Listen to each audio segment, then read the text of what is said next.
حضرت خدیجہ رضی اللہ تعالیٰ عنہا کے وصال کے 4 سال بعد حضور صلی اللہ علیہ وسلم کو اللہ کی طرف سے اشارہ ہوا اور آپ کو یہ محسوس ہوا کہ آپ کی زندگی میں کم عمر کی زوجہ آئے تاکہ اس کو اسلامی تعلیم مل سکے اور وہ عورتوں میں اسلامی تعلیم کو پھیلانے کا ذریعہ بنے۔ اسی بیچ حضرت خولہ بنت حاکم نے آپ سے حضرت عائشہ رضی اللہ تعالیٰ عنہا سے رشتے کا ذکر کیا۔ حضرت خولہ رشتے کا پیغام لے کر پہنچی تو حضرت ابو بکر صدیق رضی اللہ تعالیٰ عنہ نے کہا کہ عائشہ کا پہلے ہی ایک رشتے کا پیغام آیا ہے، کیونکہ وہ پہلے آیا ہے اس لیے اس کی بات پہلے ہوگی۔ پھر جب حضرت ابو بکر اس گھر گئے تو جس شخص کے ساتھ رشتہ آیا تھا اسے نشے کی حالت میں پایا۔ حضرت نے فوراً اس رشتے کے لیے انکار کر دیا اور پھر حضور صلی اللہ علیہ وسلم کے رشتے کو ہاں کر دی اور دونوں کا نکاح ہو گیا۔ آپ صلی اللہ علیہ وسلم نے حضرت عائشہ کو بے حد ذہین اور سمجھدار پایا۔ حضرت ابو ہریرہ کے بعد سب سے زیادہ حدیث بیان کرنے والی حضرت عائشہ ہیں۔ آپ صلی اللہ علیہ وسلم حضرت عائشہ سے بے انتہا محبت کرتے تھے اور آپ دونوں کا ساتھ تقریباً 10 سال رہا۔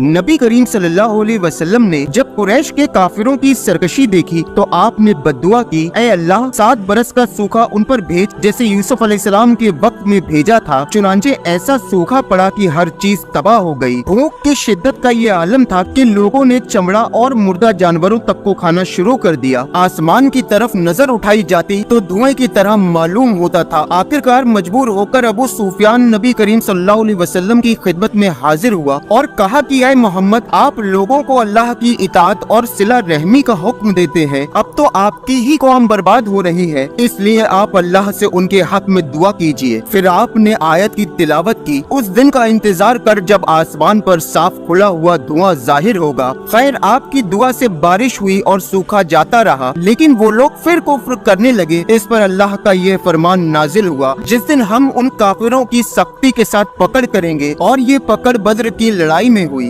امام مہدی کے ظہور کے کچھ سال بعد دجال ظاہر ہوگا۔ دجال قوم یہود سے ہوگا، اس کا خطاب مسیح ہوگا۔ ایک آنکھ، گھنگرالے بال اور ماتھے پہ کافر لکھا ہوا ہوگا۔ اس کے ساتھ یہودیوں کا ایک لشکر ہوگا، یہ پوری دنیا میں قتل و غارت کرے گا۔ امام مہدی دجال سے جنگ کی تیاری میں ہوں گے اور فجر کی نماز کا وقت ہو جائے گا۔ عیسیٰ علیہ السلام فرشتوں کے بازوؤں پر بیٹھے ہوئے مسجد کی مینار پر اتریں گے۔ امام مہدی عیسیٰ علیہ السلام کو امامت کے لیے بولیں گے، لیکن عیسیٰ علیہ السلام منع فرما دیں گے۔ اس کے بعد امام مہدی امامت فرمائیں گے، پھر امام مہدی لشکر کی کمان عیسیٰ علیہ السلام کو دیں گے، پر عیسیٰ کہیں گے میں دجال کو قتل کرنے آیا ہوں، لشکر کی کمان آپ ہی فرمائیں۔ پھر عیسیٰ علیہ السلام دجال کے پیچھے جائیں گے، اسے کھدیڑ کر باب لد تک لائیں گے اور دجال کو قتل کر دیں گے۔ دجال کے خاتمے کے بعد پوری روئے زمین پر امام مہدی کی بادشاہت قائم ہوگی۔